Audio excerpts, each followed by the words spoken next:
اچھا گمان اپنی زندگی میں آپ سوچ لیں کہ لوگ اچھے ہیں، پھر یقین کریں آپ کو بڑا مزہ آئے گا۔ آپ کو زندگی میں بڑے بڑے میٹھے لوگ ملیں گے، با مروت لوگ ملیں گے، با وفا لوگ ملیں گے۔ اخلاق اگر آپ نے شروع کرنا ہے تو سب سے پہلے ذہن سازی کریں، اور یہ بات لکھ لیں دل کی تختی پر کہ جب آپ اچھا سوچتے ہیں تو پہلا نفع یہ ہوتا ہے کہ رب آپ کے دل کو سکون عطا فرماتا ہے، اللہ آپ کو راحت دیتا ہے جب آپ اچھا سوچتے ہیں۔ حضرت بشر حافی رحمت اللہ علیہ کے بارے میں شیخ عبداللہ یافعی نے روض الریاحین کے اندر لکھا ہے، حضرت بشر حافی بہت بڑے درویش تھے۔ آپ کو پتہ نا آج کل لوگوں کو کامل پیر بھی نہیں ملتا، تو میں نے ایک دن کہا تھا، میں نے کہا 3 بندوں کا پیر کوئی نہیں ہوتا، ایک جو چودھری صاحب ہوتے ہیں ان کا بھی پیر کوئی نہیں ہوتا، اور ایک جن کی جیب میں پیسے زیادہ آ جائیں ان کا بھی پیر ہے۔ ناراض ہو گئے آپ؟ اور تیسرا جو آدمی کو 4 ڈگریاں لے لینا، چاہے سیپلیوں میں بھی یہ کر لے، اس کا بھی پیر کوئی نہیں ہوتا، اس کا بھی تھرمامیٹر تگڑا ہو جاتا ہے۔ وہ درس نظامی کے عالم سے آ کے پوچھتا ہے آپ کی تعلیم کتنی ہے؟ وہ کہتے ہیں جی میں نے درس نظامی، نہیں وہ تو ٹھیک ہے تعلیم کتنی ہے، تو تو نے تو 3 سیپلیوں میں بھی یہ کیا ہے۔ اللہ کے فضل سے مدارس اسلامیہ کے چوتھے سال کا بچہ وہ کسی ماسٹر ڈگری والے کو قریب پھٹکنے نہیں دیتا۔ کیا سمجھتے ہیں اٹ سٹ تے پکھڑا کوار گندل اسی اور بھی بوٹیاں جاننے ہیں؟ یہ تو ہم نے بچوں کو سمجھایا ہوا ہے کہ آپ کی زبان سے میٹھے جملے ہی اچھے لگیں گے۔ آپ میری بات پر توجہ کریں۔ حضرت بشر حافی بہت بڑے شیخ تھے، امام احمد بن حنبل جیسے لوگ ان کی عزت کرتے، توقیر کرتے، اکرام کرتے، ان کی محفل نور کی حاضری دیتے، لیکن سارا بغداد قدر کرتا۔ ایک تاجر تھا بغداد کا، وہ کہتا مجھے نہیں بابا اچھا لگتا جی وہ آپ کو کیوں نہیں اچھے لگتے؟ کہنے لگے وہ جمعے والے دن نا جماعت کے ساتھ نماز پڑھتے ہیں پر باقی نماز پڑھتے نہیں اور گھر چلے جاتے ہیں، لو کر لو بات۔ بہت سارے لوگوں کو شکوہ ہوتا ہے کہ ہمارا امام جو ہے وہ عصر کی سنتیں پہلی نہیں پڑھتا اور عشاء کی پہلی سنتیں نہیں پڑھتا، تو میں کہتا ہوں جس چیز کو رب رسول نے فرض نہیں کیا آپ کیوں کرتے ہیں؟ پڑھنی چاہیے انہیں، خیر کی بات یہی ہے، عمدہ بات یہی ہے، پر اتنی زیادہ تنقید، اتنی زیادہ، اور سارے فیصلے دوسروں کے لیے کر لیے نیک ہونے کے۔ وہ کہتے ہیں جی وہ بابا جی نا فرض پڑھتے تھے جماعت کے ساتھ تو باقی نماز جماعت کے ساتھ نہیں پڑھا کرتے تھے، چلے جاتے تھے تو مجھے اچھے نہیں لگتے تھے۔ لوگوں نے مجھے سمجھایا کہ اللہ کا نیک بندہ ہے، بڑے بڑے علماء اور ذی شعور لوگ قدر کرتے ہیں، اور آپ کا یہ حال ہے۔ کہتا ہے میں نے ایک دن سوچا کہ میں پتہ تو کروں بابا جاتا کہاں ہے ویسے جمعے والے دن، اتنی جلدی کاہے کی ہے؟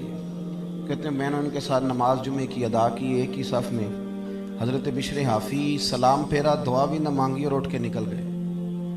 کہتے ہیں جب وہ چلے تو میں بھی پیچھے چلا، ایک نان بائی کی دکان پہ پہنچے تو چند نان خریدے۔ میں نے کہا خو پیر صاحب کو بھوک نے ستایا تھا، وہ تو روٹی کی خاطر سنت اور نوافل چھوڑ دی۔ پھر وہ آگے بڑھے اور ایک ہوٹل سے انہوں نے کباب خریدے۔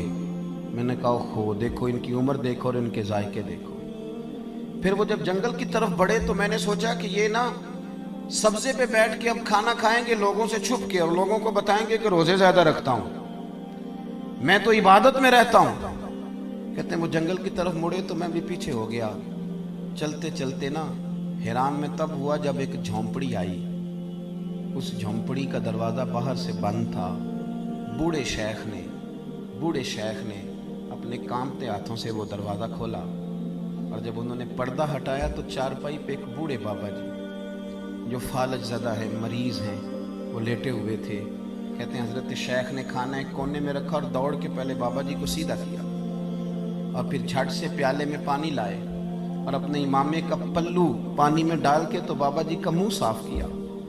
بابا جی کو بٹھا کر کے نا تو پہلا لقمہ توڑ کے ان کے منہ میں ڈالا، اور حضرت بشر حافی کہنے لگے بزرگوں معاف کرنا، آج جمعہ تھا، نماز پڑھتے دیر ہو گئی، روٹی لے کے آنے میں دیر ہو گئی، ابھی تو میں نے سنت بھی پڑھنی ہے، نوافل بھی پڑھنے ہیں، ابھی تو میری بقیہ نماز باقی ہے۔ وہ شخص کہتا ہے میں باہر کھڑا تھا اور میرا وجود کانپ رہا تھا، میں تھر تھر کانپ رہا تھا، میں کیا سوچتا تھا، یہاں کیا بن گیا۔ حضرت بشر حافی رحمت اللہ تعالی علیہ کہنے لگے معاف کرنا، تو بوڑھے بابا جی کہنے لگے بشر 14 سال ہو گئے یار، میرے تو اپنے بھی مجھے چھوڑ گئے، 14 سال ہو گئے، روز روٹی لے کے آتے ہو، میں زندہ لاش ہوں، کب تک بیمار رہوں گا،